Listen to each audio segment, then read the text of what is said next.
पढमं हवै मङ्गलं पढमं हवै मङ्गलम्।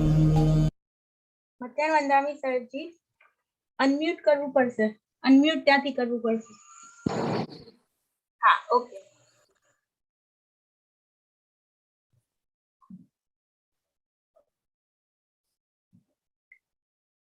इच्छामि खमासमणो वंदियो साविजाय नित्यहिराय वंदामि. इच्छामि खमासमणो वंदियो साविजाय नित्यहिराय वंदामि. इच्छकार सुहराई सुख तप शरीर निराबाध सुख संजम जात्रा निर्वह छोड़ी स्वामी साता छेजी हाथ पानी नो लाभ दे जोजी. इच्छामि खमासमणो वंदियो साविजाय नित्यहिराय वंदामि. इच्छा कारण संदिसौ भगवान अबूठ्योमी अभ्यंतर रायम खामेउ इच्छम खामे मीरायम. जंकिंची अपत्यम परपत्यम भत्ते पाणे ऋणिये वेया वच्चे आलावे संलावे उच्चासणे समासणे अंतर भाषा ए उगरी भाषा ए जंकिंची मध्य विनय परिहीनम तुहुम वा वायरम वा तुभ्ये जानह अहम नो जानामि तत्संस्थामि रघुरम. साहेबजी शुभशातामा इच्छामि खमासमणो वंदियो साविजाय नित्यहिराय वंदामि. इच्छा कारण संदिसौ भगवान वायना संदिसौ इच्छामि खमासमणो वंदियो साविजाय नित्यहिराय वंदामि. इच्छा कारण संदिसौ भगवान वायना लेशु इच्छामि खमासमणो वंदियो साविजाय नित्यहिराय वंदामि. इच्छकारी भगवान पसाई करी वायना प्रसार करावशो जी.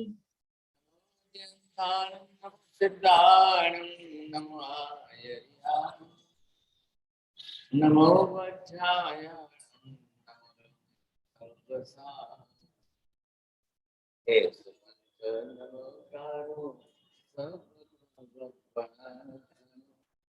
मंगलानं सर्वेसिं परमं हवै मंगलम्. जय जगदेव जोनि वेयानो जगगुरु जगानंदो जगन्नाथ जगवंदो जय जगत जय सुयान प्रभु तेत जनान पश्चिमो जय जय गुरुलोगान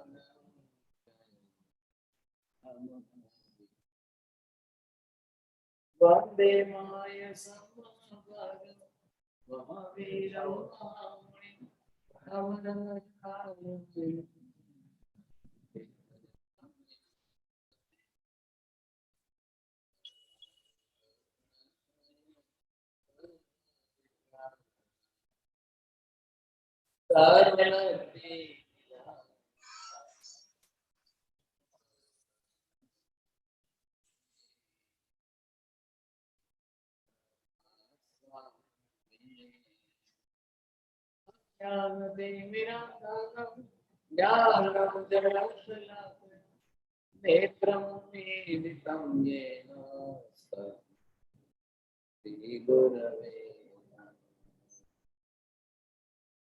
मथेर वंदामी साहेब जी. मथेर वंदामी साहेब. सातामा छो साहेब जी.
दर्शन जिसने प्राप्त कर लिया है, मिथ्यात्व की ग्रंथि का भेदन करके जब सम्यक दर्शन प्राप्त कर સાહેબ આપનો અવાજ સરખો નથી આવતો સાહેબ. અને ઝૂમ પણ વેરી બહુ ઝૂમ થઈ ગયો છે ત્યાં. અને લાઈટ પડે છે બોર્ડ ઉપર, પ્રકાશ પડે છે બોર્ડ ઉપર. પરફેક્ટ. હા,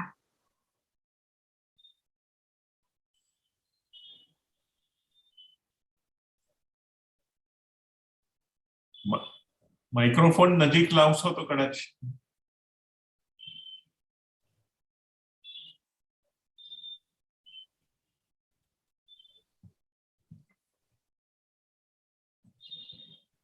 अभी आवाज बरोबर आ रही है? હા હા હવે બરાબર છે.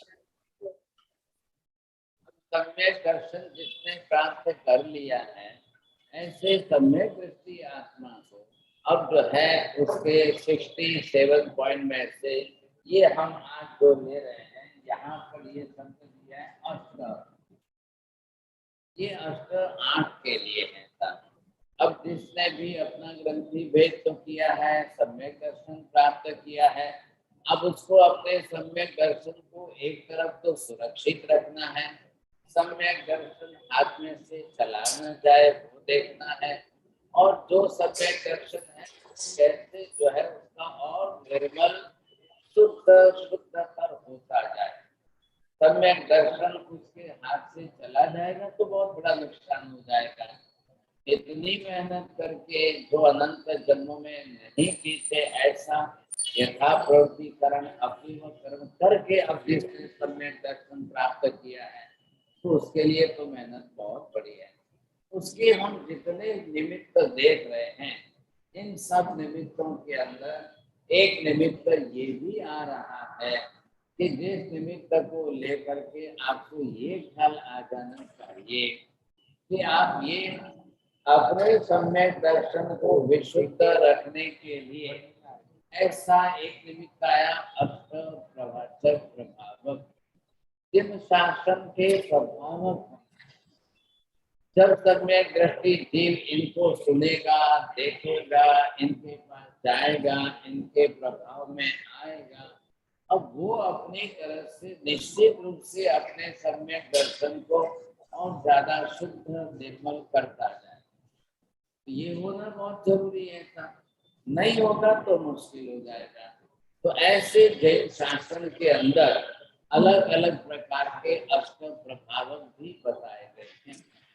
इन अष्ट प्रभावक में कौन कैसा प्रभावक है, कौन कैसा प्रभावक है, अब आपने सम्यक दर्शन प्राप्त कर लिया, लेकिन कल जाकर के आपको जिनवाणी श्रवण करने का अवसर मिलना तो चाहिए कि नहीं। तो जिनवाणी श्रवण करने का अवसर कहाँ से मिलेगा? कोई प्रवचन देंगे तो मिलेगा। अब कोई प्रवचन ही नहीं देंगे तो आपको कैसे मिलेगा? तो ये भी इतना ही जरूर है। तो सबसे पहले यहाँ पर देखते हैं कि एक जो होने चाहिए वो पहले कैसे होने चाहिए?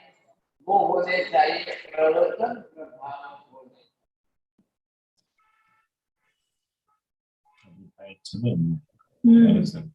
वाणी के अंदर तत्व को समझाने वाले होने चाहिए। अब ऐसे जिन वाणी के तत्व को जो समझा सके, देखिए अब भगवान तो गुरु प्रभावक थे, लेकिन भगवान का भी आयुष्य तो पूर्ण हो गया। अब भगवान भी तो संसार छोड़ करके तो चले गए हैं।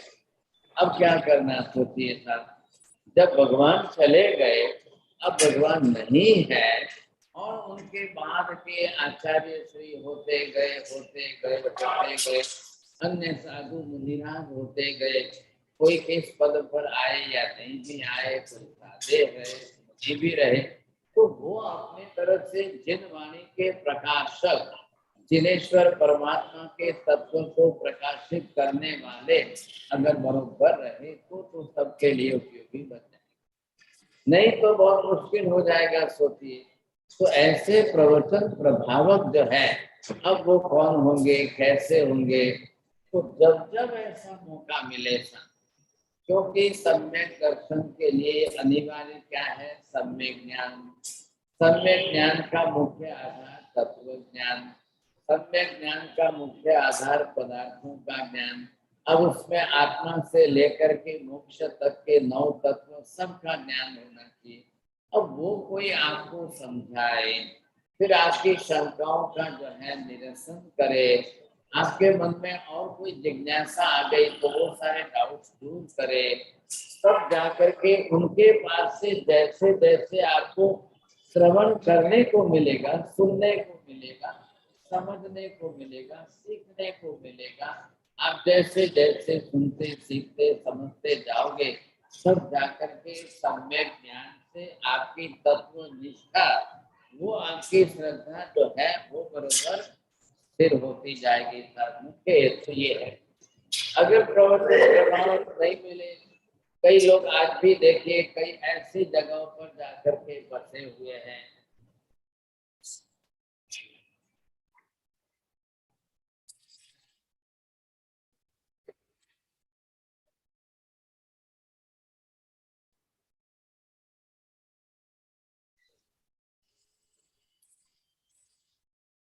जब जो जहाँ जाकर बस गए, अब उनको तो वहां पर योग संयोग मिलेगा कि नहीं मिलेगा?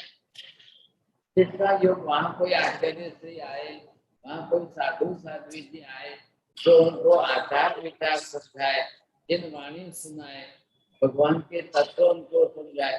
अब कोई सहयोग नहीं मिला तो लोग अपने व्यापार व्यवसाय में, खाने पीने में, आहार विहार में अपनी जिंदगी बर्बाद कर रहे हैं।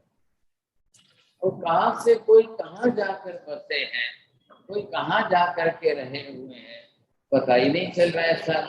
अभी देखिए नीति बहन बता रहे थे, ये पंजाब से हैं सर, लुधियाना किधर से बताया।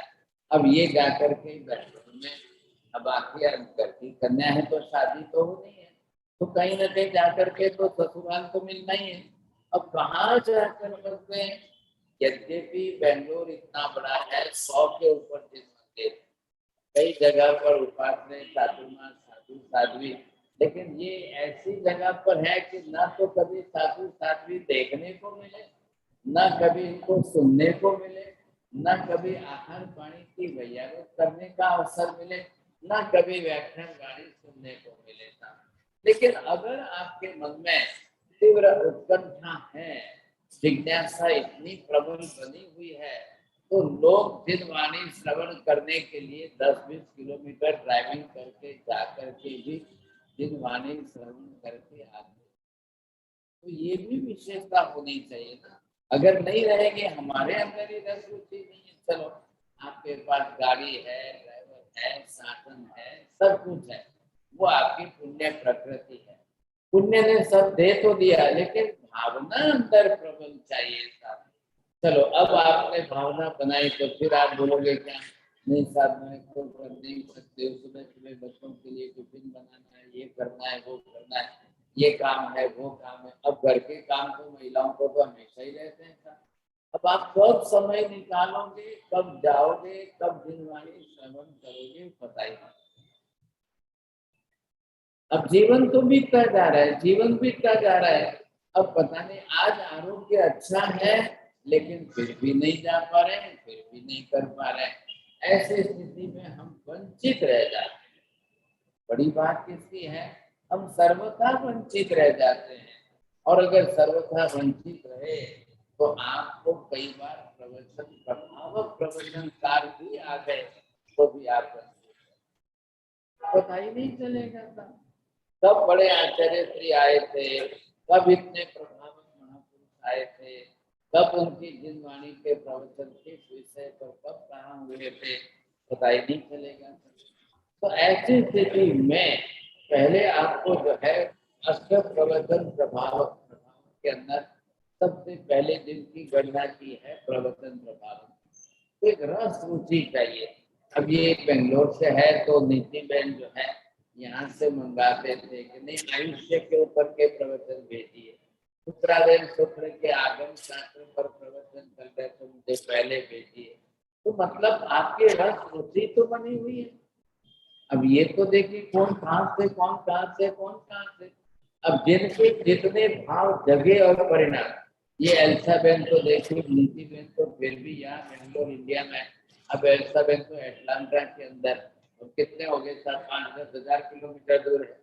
अब कौन कहाँ है देखिए पता ही नहीं चल पा रहा, लेकिन आपके अंदर वैसी रस रुचि बनी हुई है, जो इंटरनल इंटरेस्ट हम बोलते हैं कि नहीं मैं हर हालत में श्रवण करता था, मुझे धर्म से वंचित नहीं रहना है, मुझे धर्म आराधना करनी है। तो ये फायदा है कि करीब करीब 1.5-2 साल से एलिजाबेथ इतनी क्लासें चलाते चलाते उन्होंने अपने जीवन के अंदर इतना धर्म उतार दिया।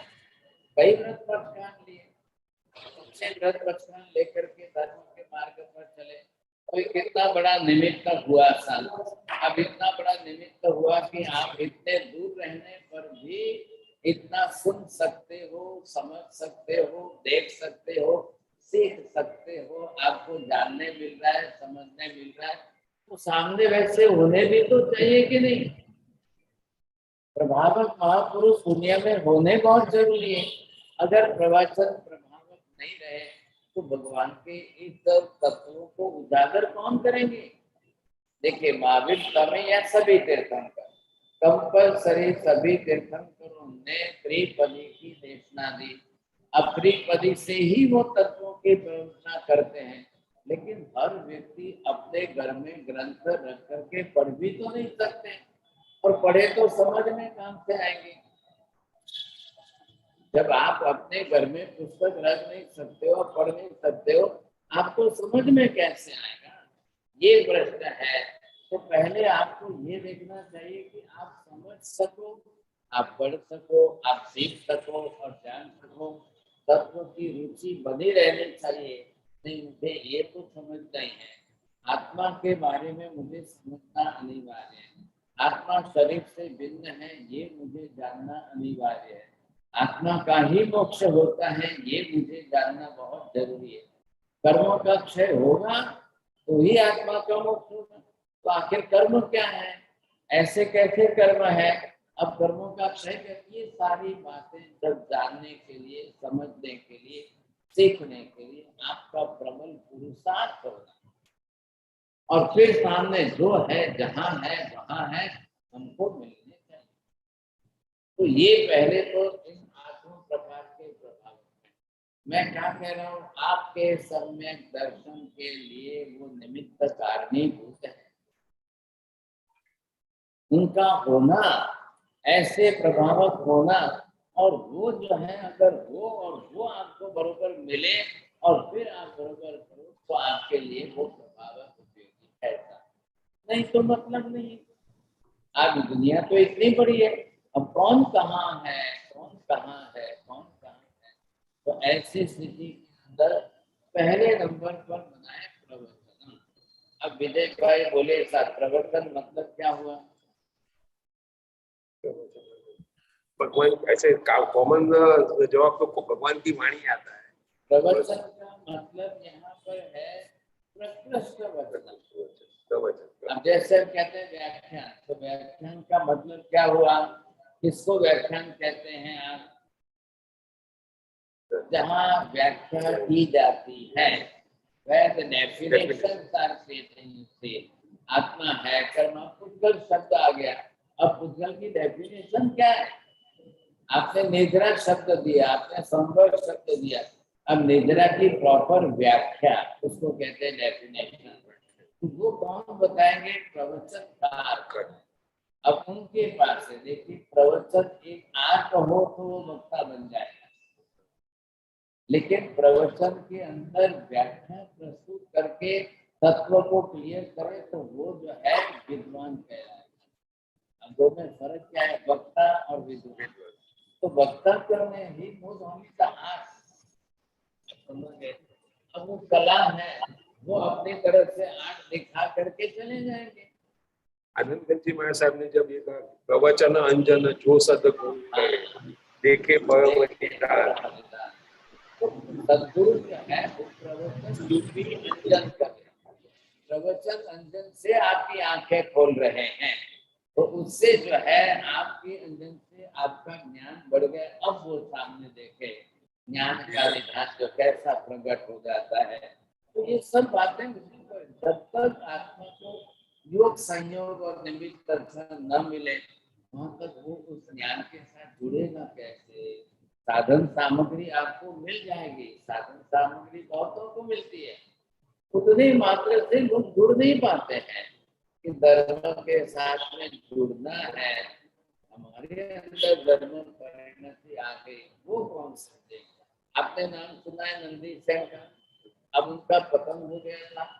कौन थे? 7 गणिक राजा के पुत्र होते हुए भी, लेकिन संकल्प क्या किया उन्होंने, मैं प्रतिदिन के 10 आत्माओं को प्रतिबुद्ध करके दीक्षा लेने महावीर स्वामी के पास भेजूंगा।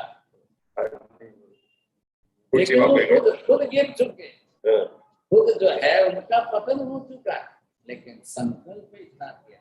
अब आप ये सोचिए, प्रतिदिन 10 लोगों को प्रतिबुद्ध करके और संयम के लिए भगवान के पास भेजना।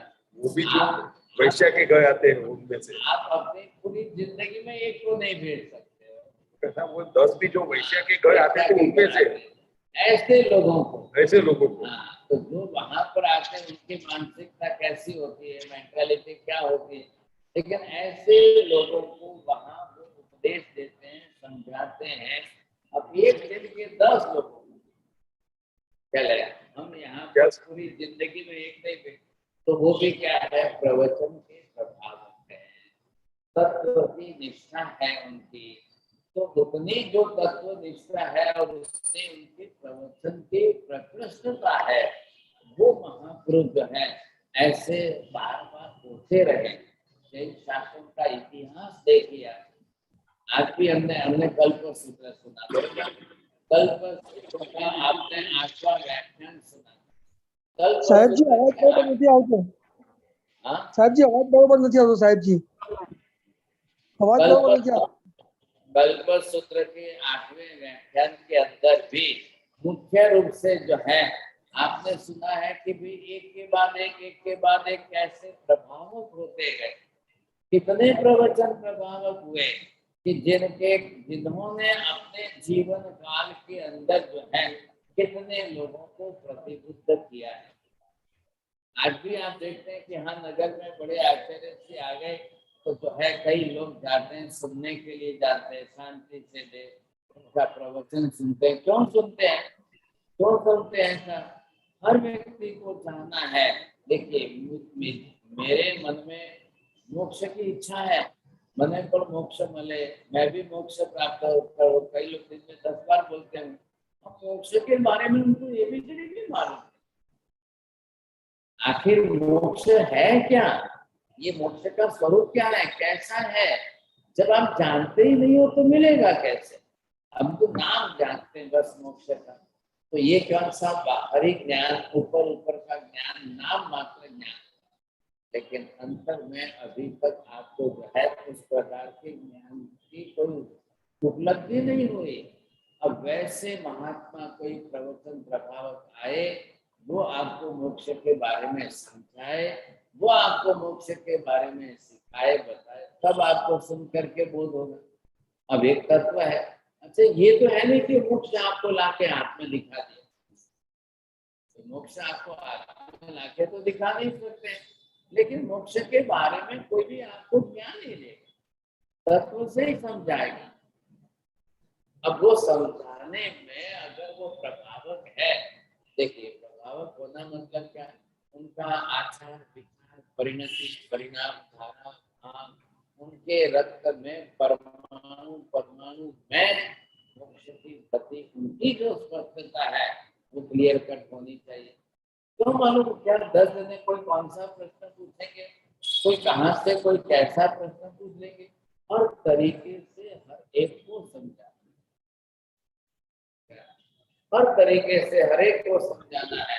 तो समझाने के लिए उनको भी पुरुषार्थ तो करना ही है। अच्छा मैं समझाऊं और सामने वाले को समझ में आना, अब मैं समझाऊं और मेरा समझाने का तरीका कमजोर हो जाए, और सामने वाले के आर्गुमेंट बहुत ज्यादा हो जाए तो उसको समझ में आएगा कैसे, तो समझेगा कैसे, ये भी हमको देखना है। तो ऐसी स्थिति के अंदर समझाने पर भी सामने वाले को न समझ, क्योंकि संसार में सभी जीव तो नहीं है, अपने अपने हिसाब से लोग तो जो है मिथ्यात्वी बने हुए, अब मिथ्या मति बने हुए हैं तो उनकी धारणा क्या है और उनकी धारणा कैसी है, वो कैसे समझेंगे, वो लेखा से समझेंगे। ऐसे स्थिति के अंदर इन जीवों को समझाने में जो प्रभाव उनकी वाणी है, उनको जानना, और वो जो समझा सकते हैं बड़ी अच्छी तरह से क्लियर कट समझा सकते हैं, वो विशेषता ताकि सामने समझ सके। ये अगर नहीं हुआ तो बहुत मुश्किल हो जाता है। समय समय पर ऐसे प्रभाव होते हैं। देखिए महावीर स्वामी गए और आज कितने 2500 बरस बीत गए। 2500 बरस के अंदर परंपरा तो चलती रही है ना, गुरु के बाद शिष्य, शिष्यों के बाद शिष्य, शिष्य के बाद प्रशिष्य, कितने चले सोचिए। ऐसी स्थिति में आपने कल्पसूत्र में क्या सुना, 16 बरस की उम्र के जम्बू कुमार, अब उसकी शादी हुई और फर्स्ट नाइट के अंदर वो अपनी 8 पत्नियों को समझा रहे।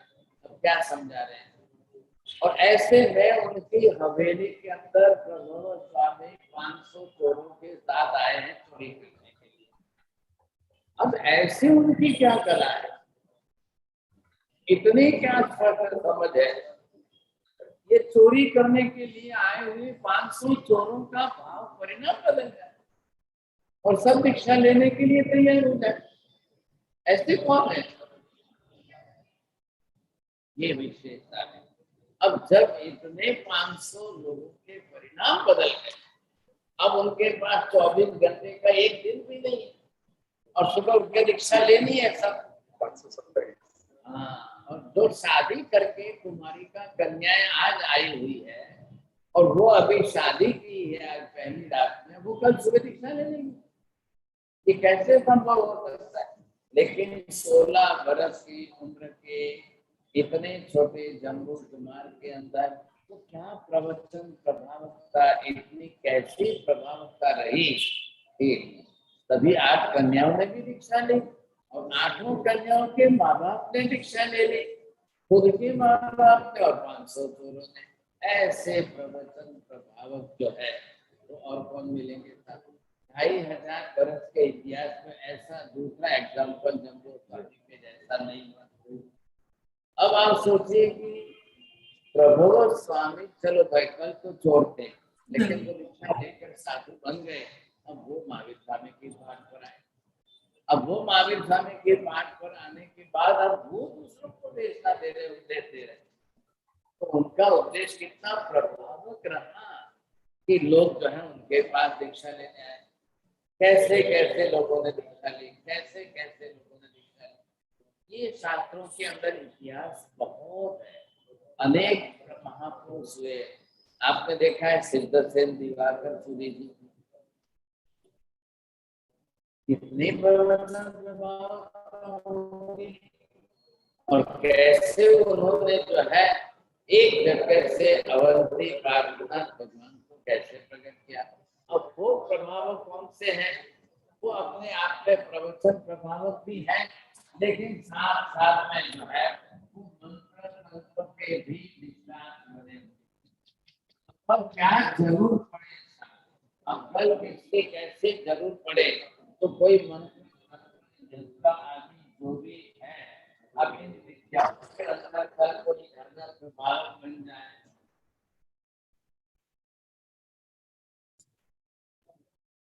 लब्धियां है, शक्तियां है, कल है तो इतनी लब्धियां, इतनी शक्तियां अगर हैं और वो अपने तरह से मंत्र तंत्र से कई चमत्कार, कई महापुरुषों ने कई चमत्कार किए।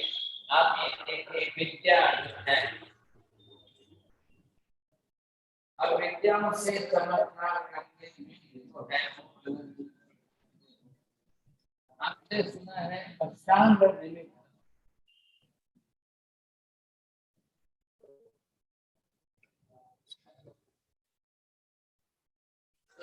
सूत्र के अंदर भी मुख्य बात आए, अष्टांग निमित्त कुशल ऐसे जो है आदि है, इन प्रकार के सब अष्टांग निमित्त के जो जानकार है वो किस किस प्रकार के कैसे हुए, तो उनके कारण भी जो है समय समय पर अवसर आने पर जो है उन्होंने भी जिन शासन के लिए इतना बड़ा काम किया, उनके निमित्त से भी बने, ज्योतिष आदि निमित्त भी बने हैं, जिनके कारण से जैसे भद्रबाहु स्वामी की बात आई, कल्प सूत्र में आई, तो भद्रबाहु स्वामी जी जो हुए थे उस समय उनका अपना ज्योतिष ज्ञान भी ऊंचा, लेकिन बात कहाँ आए कि भद्रबाहु स्वामी महाराज ने उस समय वो भी अपनी, लेकिन किसी को पता नहीं कि भद्रबाहु स्वामी का इतना ऊंचा ज्ञान कोई नहीं जानते। सवाल कहाँ आया कि राजा के यहाँ पर पुत्र का जन्म हुआ और दूसरे किसी ज्योतिषी पंडित ने 100 वर्ष का आयुष्य लिखकर जन्म पत्रिका बनाकर दे दी। राजा भी खुश हो गए, अब उनको राज ज्योतिषी के रूप में स्थापित कर दिया कि वाह भाई वाह। लेकिन संघ इकट्ठा हुआ, संघ के सब श्रावकों ने जाकर भद्रबाहु स्वामी से विनती की, भगवान ऐसा ऐसा है, तो उसी समय ध्यान में बैठ करके भद्रबाहु स्वामी ने अपनी तरफ से थोड़ा सा ज्योतिष के निरीक्षण किया। तो क्या निरीक्षण किया कि उन्होंने जन्म पत्रिका निकाली और लिख करके श्रावकों को दिया और कहा आप जाकर के राजा को बोल दो कि आज से 7वें दिन बिल्ली से मृत्यु हो जाएगी। अब इतनी एक्यूरेसी, 7वें दिन कहना, बिल्ली से कहना, मृत्यु हो जाएगी कहना, और इधर राज ज्योतिषी ने अपनी तरफ से कह दिया कि 100 वर्ष का होगा। अब किसका मानना था? ज्योतिष तो ज्योतिष ही है, लेकिन वहां पर कोई क्या कह रहा है, कोई क्या कह रहा है, किसका मानना, ये प्रश्न सामने आ रहा है। ऐसी स्थिति के अंदर श्रावकों ने आचार्य श्री से आज्ञा ली कि भगवान बरोबर है, परफेक्ट है, क्या हम जाके राजा को बता दें? तुम जाओ, बिल्कुल बताओ। तो राजा को जाकर बताना है, और इधर दूसरे ज्योतिषी ने, राज ज्योतिषी ने 100 वर्ष का कह दिया, और फिर भी जो है इधर अपनी तरफ से ये 7 दिन का कह रहे हैं, एक्यूरेसी बता रहे हैं, बिल्ली से मृत्यु हो जाएगी। अब कहाँ तक उचित है, कहाँ तक सही है, कितनी हिम्मत करनी चाहिए, कैसे हिम्मत करनी कि नहीं करनी? लेकिन संघ के ट्रस्टियों ने, संघ वालों ने, सबने निर्णय किया। आचार्य श्री बरोबर छाती ठोक के बोल रहे हैं, उन्होंने जाकर के जो है राजा को बता दिया। अब राजा ने सोचा कि भाई 100 साल की तो बाद में बात, पहले 7 दिन तो संभाले। इतना कॉन्ट्रास्ट जिसको हम बोलते हैं, इतना बड़ा कॉन्ट्रास्ट कैसे हो सकता है? कोई 100 साल कहे और 7 दिन कह दे, ये बात कैसे हो सकती है? तो ऐसी स्थिति के अंदर ये अष्टांग निमित्त कुशल का प्रश्न है। अब संघ के अंदर कितने सम्यक दृष्टि आत्मा है, कितने संघ में गर्विष्ठ पुण्यात्मा है, कितने लोग संघ के अंदर, समाज के अंदर कैसे कैसे लोग हैं। अब सबके संघ की अपनी तरफ से जो है श्रद्धा की परीक्षा कैसे होगी? ऐसी स्थिति के अंदर जब ये राजा ने अपना प्रिकॉशन बहुत लिया, सब राजा ने अपनी तरफ से सेना को जो है लगा दी और कहा कि कहीं पर भी बिल्ली दिखाई दे पकड़ लो, बिल्ली दिखाई दे निकाल लो, बिल्ली नहीं दिखाई देनी चाहिए था। ऐसी स्थिति के अंदर 1 दिन, 2 दिन, 3 दिन, 4 दिन, 5 दिन, बहुत मेहनत करके 7 दिन के अंदर जो है एक बिल्ली चारों तरफ से कहीं दिखाई नहीं दे। अब राजा ने सोचा चलो आ गया अभी 7वां दिन तो। अब राजा ने भी क्या निश्चय किया, अब कोई भी बिल्ली नहीं है, और अगर 7वें दिन तक बिल्ली से मृत्यु नहीं हुई तो फिर आचार्य श्री की खैर। ये भी सामने से घोषणा तो कर दी। ऐसी स्थिति के अंदर संघ के ट्रस्टी बोल रहे हैं महाराज साहब कुछ उल्टा तो नहीं हो जाएगा, कुछ उल्टा तो नहीं हो जाएगा। उल्टा करने की बात ही नहीं, आप ध्यान दो दर्शाते नहीं बोले। अब तो इतनी चारों तरफ सेना है, राज दरबार के अंदर, राजमहल में और बाहर चारों तरफ सेना। अब तो कहीं से दिल्ली के आने का कोई चांस ही नहीं है। अब आप सोचिए सुबह सूर्योदय 7वां दिन सूर्योदय हो गया, तो मतलब 6 बज गए, 7 बज गए, 8 बज गए, 10 बज गए, 12 बज गए, तो लोग घड़ी गिन रहे हैं, सब देखते जा रहे हैं और टाइम गिन रहे हैं। अब आज का दिन पसार हो जाए फिर इनको बता देंगे। लेकिन क्या मालूम अचानक दोपहर को 12 या 1-2 बजे के टाइम पर माँ जो है बच्चे को दूध पिलाने के लिए गोद में लेकर बैठी, और कभी नहीं बैठती थी, और आज जो है दरवाजे के बीच में बैठी। गुजराती भाषा में जिन्हें उम्र कहवाय ने, अब वो जो है वो बरोबर जो है उम्र के बीच में बैठ गई। तो ऐसी स्थिति के अंदर वहां बैठने के बाद जो है तो पिलाई नहीं थी। अचानक जैसे भी भूकंप हुआ या कुछ भी हुआ, दरवाजे के ऊपर लकड़े का बना हुआ बिल्ली के आकार का एक लकड़े का भाग था, वो गिरा और गिरते ही सीधे बालक के सिर पर गया। अब जैसे ही बालक के सिर पर सीधा गिरा और एक झटके के अंदर बालक ने आवाज चीख निकाली और मृत्यु हो गई। अब वो बिल्ली का आकार बना हुआ था लकड़े पर, शीशम का लकड़ा वजनदार था, गिरा। अब बालक तो जन्मा हुआ 7 दिन का ही है। अब ऐसे स्थिति में उसकी तो मृत्यु हो गई, और इधर चिल्लाते हो हल्ला हो गया था, और सीधे राजा के पास मैसेज पहुंच गया था, बिल्ली से बालक की मृत्यु हो गई। सब सैनिक दौड़ते, राजा दौड़ते आए, कहाँ है बिल्ली, कहाँ है बिल्ली? देखा वो बिल्ली क्या कर रहा है। अब पूरे नगर में से बिल्लियां निकाल दी, जिंदी बिल्लियां निकाल दी, और घर के दरवाजे के ऊपर बिल्ली के आकार का डिजाइन बना हुआ नक्शी काम वाला जो लकड़ा होता है वो रह गया। अब गिरा और बिल्ली से मृत्यु। लेकिन बात की चलने की अष्टांग निमित्त के ज्ञाता भद्रबाहु स्वामी अब जो है इन पर आया, तो जिसने 100 साल की जोधपुर पत्रिका बनाई थी उनका क्या हुआ? अब 100 साल की जिनमन पत्रिका जिसने बनाई थी, लेकिन अब बोले अब दूसरी बात मत करो, चलो पहले भद्रबाहु स्वामी को। अब पूरा नगर, पूरा शहर, पूरी जनता सब जो है वो भद्रबाहु स्वामी के प्रति हो गई। भद्रबाहु स्वामी ने सबको धर्म समझाते सिखाते, सबको धर्म समझाते सिखाते कितने आत्माओं को सम्यक दर्शन की तरफ जोड़ा होगा। सोचिए, ये है प्रभावकता। चला ऐसे प्रभाव जो हुए, जिस प्रकार के हुए, तो सोचिए लोग अभी क्या होता अगर 7वें दिन ये नहीं घटना होती और अगर निकल जाता तो राजा तो आचार्य श्री को पनिशमेंट करने ही वाले थे। सब लोगों को ये सुनकर क्या लगता फिर तो, और लोग तैयारी उस समय क्या था, जिस दिशा में चमत्कार उस दिशा में लोग भागते। क्या लगता ऐसी स्थिति के अंदर लोगों का भागना अलग अलग दिशा में होता था। तो ये स्थिति जो थी ये देख करके अब यहाँ पर राजा भी अपनी तरफ से जो है आश्चर्यचकित हुआ, जैन धर्म प्राप्त करता है, जैन धर्म प्राप्त करके राजा भी अपनी तरफ से जो है, तो ये कैसे होता है? ऐसे हमारे यहाँ शास्त्रों में सैकड़ों एग्जाम्पल है, सैकड़ों एग्जाम्पल है। लेकिन अब कौन किस प्रकार से हुए? अब मान लो कि भाई साहब कोई तपस्वी हो, अब ये तपस्वी प्रभाव कहलाते हैं। अब तपस्या के प्रभावकता में कौन आ गए? कोई अलग अलग प्रकार के, जरूरी नहीं है कि सभी आचार्य होते हैं, उपाध्याय होते हैं, साधु होते हैं, साध्वी होते हैं, अरे कोई भी करे, लेकिन वो तब से इतनी बड़ी प्रभाव ना करे, हजारों लाखों लोग जुड़ जाए साथ साथ में। आप यही ले लो, चंपा श्राविका ही ले लो। आखिर तो चंपा श्राविका ने 180 उपासितों किए।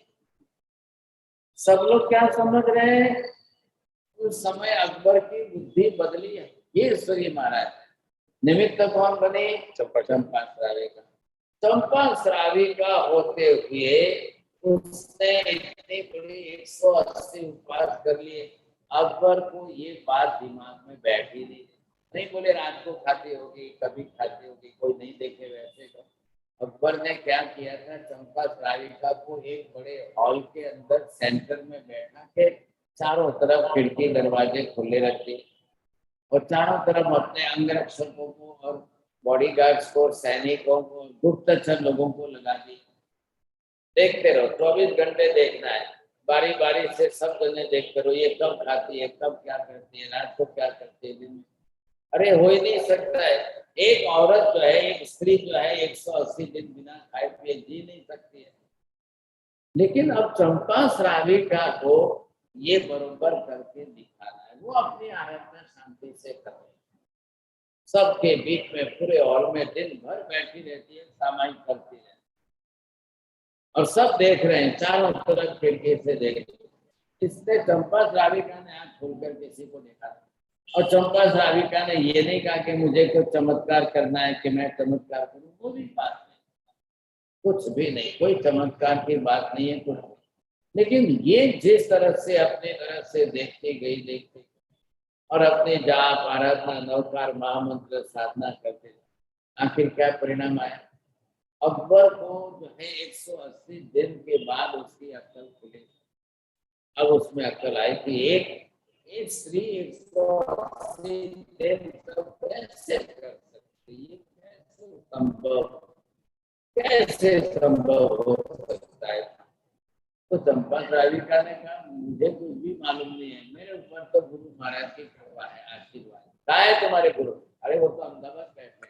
अब अहमदाबाद कहाँ, दिल्ली कहाँ, तो में अंतर कितना है सोचिए। लेकिन इतने लंबे अंतर से भी चंपा श्राविका ये कह रही है गुरु के आशीर्वाद से मैं कबूल करती जा रहा हूँ, बुलाओ उनके गुरु को। अब अकबर ने तो क्या किया, जो है वो अपनी तरफ से पालकी वगैरह सब भेज दी। तो ईश्वरी महाराज ने कहा हम तो पैदल विहार करके आते हैं। अब अहमदाबाद से दिल्ली पैदल विहार करके गए, बोले ये आप वहां से क्या आशीर्वाद देते हो कि ये स्त्री यहाँ पर इतने उपवास करती है? ये सब भावनाएं कर रही है। अब इतने में अकबर बादशाह प्रसन्न हो जाए और चंपा श्राविका को बोल दे कि मांगो, आप जितना मांगो मैं दे दूँ। क्या मांगे? 1000 किलो सोना मांगना है, चांदी मांगनी है, हीरा मोती मांगना है, पैसा मांगना है, कुछ नहीं। तब चंपा श्राविका ने कहा मुझे कुछ नहीं मांगना, मैंने तो अपने कर्म क्षय के लिए किया, मुझे कुछ नहीं चाहिए। तब ईश्वरी महाराज ने कहा अकबर को कि आप 6 महीने इतने उपवास के 180 दिन, आप 180 दिन पूरे भारत के अंदर जीव हिंसा प्राणी हिंसा बंद करा। बोले इसमें तुमको क्या मिलेगा? तुम मांगो, तुम्हारे लिए मांगो, तुमको क्या मिलेगा? बोले हमको कुछ नहीं चाहिए सा, मैं कुछ नहीं चाहिए, हमको त्यागी भक्कड़ है सा। अरे ये चंपा श्राविका कोई गरीब भिखारी थोड़ी है, इसके घर में आओ तुमको खिला देंगे हीरा मोती, तब बता। अच्छा तो क्या चाहिए? नहीं कुछ नहीं चाहिए। 6 महीने 180 उपवास किए, आप 6 महीनों तक पूरे राज्य में प्राणी हिंसा जीव हिंसा बंद कर। अकबर बोल रहा है तुम्हारा इसको क्या लेना देना है, तुम्हारे लिए मांगो। नहीं हमारे लिए कुछ नहीं चाहिए साहब, आपको इतना ही काम करा दो, अगर आपकी जवाब है वचन है इतना बड़ा हिंसक जो है वो अकबर बादशाह, और इतने लोगों के लिए इतना जो है 6 महीने तक इतने कत्ल खाने बंद कराए, इतने जीवों की हिंसा रोकाई, तो सामान्य बात है। यह है तप प्रभाव, तपस्वी प्रभाव। ऐसे तप प्रभाव जो होते हैं वो कई बार हजारों लाखों लोगों के लिए सम्यक दर्शन का निमित्त बन जाता है। तो सामान्य बात नहीं है, सोचिए आप समझे करें। तो जब ऐसा एक प्रकार अगर हो, कोई करने वाले प्रबल हो, करने वाले कोई प्रबल हो, प्रबल तरीके से करे, तब जाकर के संभावना बैठती है, नहीं तो नहीं। तो ऐसे प्रभावक जो है, बहुत प्रकार के प्रभावक हुए। हम यहाँ पर थोड़े से 8 प्रभावक, 80 प्रभावकों को समझ रहे हैं, थोड़े और समझेंगे नेक्स्ट क्लास के अंदर। तो ये हमारे सम्यक दर्शन के निमित्त कैसे बन रहे हैं? आपको चमत्कार की बातें नहीं, चंपा श्राविका ने कोई चमत्कार किया नहीं, वो चमत्कार के लिए कर नहीं रही। तो ऐसी स्थिति के अंदर जब उसने इतनी कठोर तीव्र तपस्या की है, साधना की है, तब जाकर के ये किसी के लिए प्रभावना का निमित्त बन जाता। भाई बहुत अच्छी तरह से कोई अपना सम्यक दर्शन पाए, किसी के सम्यक दर्शन में सहयोगी निमित्त बन जाए, ऐसा बनता है, और कई लोगों के बना हुआ भी है। ये विशेषता यहाँ पर दर्शाई गई है। हम एक एक और प्रभाव को देखेंगे। अब देखिए प्रसंग जो है इतिहास के प्रसंग है और ऐतिहासिक प्रसंगों का थोड़ा सा वर्णन करके आप समझोगे तो एग्जाम्पल आपको मिल जाएंगे। आपको भी कई प्रकार के एग्जाम्पल जो हमारे हिस्ट्री में से इतिहास में से मिल सकते हैं, ऐसी कोई बात नहीं, लेकिन आप उसको समझने की कोशिश और ऐसे प्रभावक महापुरुषों को समझ करके अपने सम्यक दर्शन को कितना शुद्धम कर सकते हैं, ये बहुत अच्छी तरह से समझने जैसी बात है। हाँ जी बोलिए, सब आंसर में देखें किसको पूछना है क्वेश्चन। आज क्या है, अब वहां से बिहार करके विजय भाई के यहाँ पर अंधेरी में आए हैं। अब नई जगह है, यहाँ पर जो है डोंगल से चला रहे हैं, चल रहा है। अब जिस तरह से थोड़ी बहुत आपको असुविधा हुई देखने सुनने में, तो अब इसके लिए तो कोई तो तरसता ही नहीं। नई नई जगह पर जाएंगे, अलग अलग तरीके से थोड़ा बहुत तो अलग अलग चेंज होना ही होना है। सासुनाथ भी समाप्त हो गया, बिहार भी होते ही रहते हैं। साहिब प्रवचन सुनने में बहुत अच्छा लगा, ये कथानुयोग जैसा लगा। उसमें आपने सारा गूंथ लिया जो भी आपको जो कहना था, प्रवचन प्रभावक, अष्टांगी निमित्त और तपस्वी प्रभावक, आपने बहुत अच्छी तरह से गूंथ लिया, हमें समझ में आ गया है। आप विश्राम लीजिए। हम चाहते हैं कि नेक्स्ट लेक्चर आप नेक्स्ट संडे जब होगा हम करेंगे। आज कोई क्वेश्चन आंसर ना करे तो ठीक रहेगा साहब। करिए ना, किसी को पूछना है तो पूछिए, अच्छी बात। जी सर। नहीं महाराज साहब, हमें सब समझ पड़ गया है। खूब खूब वंदना आपको। आप सुख साता में विहार करें, वहां से वही इच्छते हैं। बोलिए, आप दूसरी भाषा मत बोलिए, तो बिहार के जनता के कारण सबको मानना मत कहिए। आपके विचार बरोबर है, जिस किसी को पूछना है पूछिए, बोलिए। ओके जी साहब। हाँ, तो किसी को क्वेश्चन है, रेज कर सकते हैं साहब ये मंत्र तंत्र यंत्र और विद्या चमत्कार की जो बात की आपने, वो लब्धि होती है या कोई देव आके करते हैं? कोई लब्धि और देव की बात नहीं है।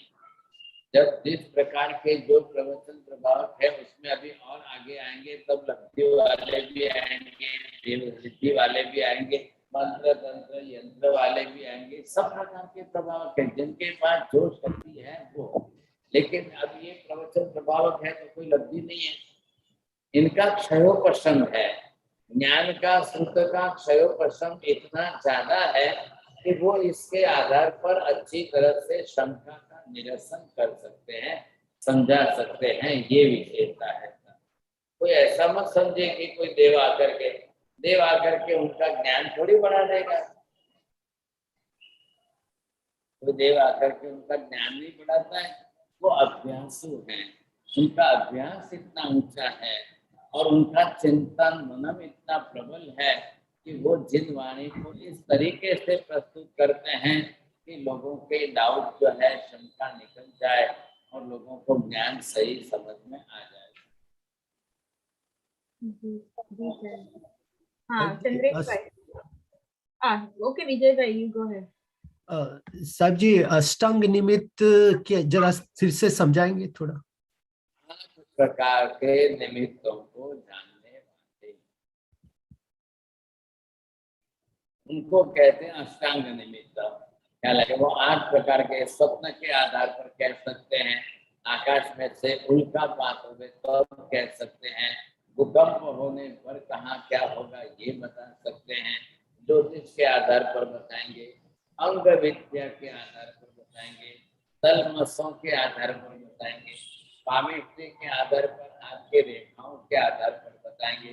डिफरेंट जो 8 प्रकार के ऐसे प्रभाव होते हैं, वो अष्टांग निमित्त कुशल होते हैं। Thank you sir. जी हाँ, चंद्रेश भाई। अष्ट प्रभाव का खुद का भी वही पुण्य रहता है ना? अष्ट प्रभावक का खुद का पुण्य भी रहता है ना, अभी प्रभाव ना कर सकते हैं ना। का तो पुण्य नहीं है, लेकिन पुण्य से बहुत बड़ी चीज है आगे। अब तपस्या में क्या पुण्य है उनका? चंपा राधिका ने तपस्या की तो पुण्य कहाँ? ये पुण्य नहीं है, ये तप है। व्यक्ति का प्रवचन का प्रभाव होना है, ये सबके साथ जो है।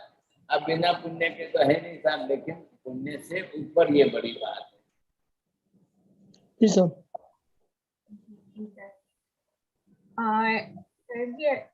All questions are over. Everyone has asked the questions.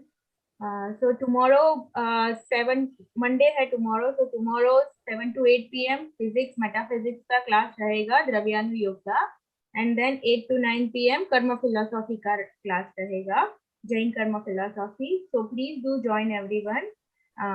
Thank you sir.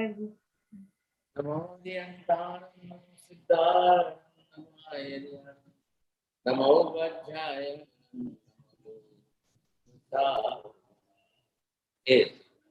नमोकारो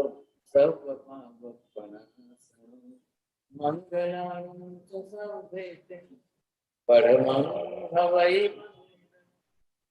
मंगलं भगवान् मेरो मंगलं गौतम प्रभु मंगलं स्थूलिभद्राद्या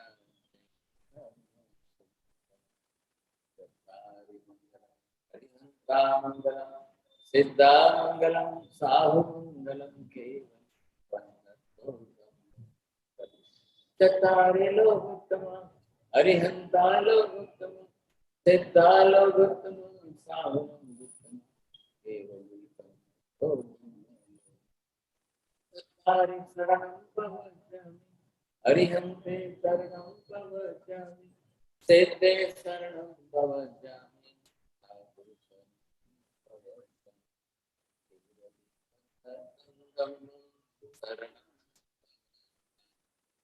सर्वमंगलमांगल्यं सर्वकल्याणकारं प्रधानं सर्वदा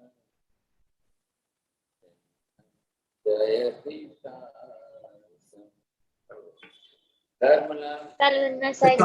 वंदना हमारे साहब, सुख सता हमारे जो, खूब खूब धन्यवाद।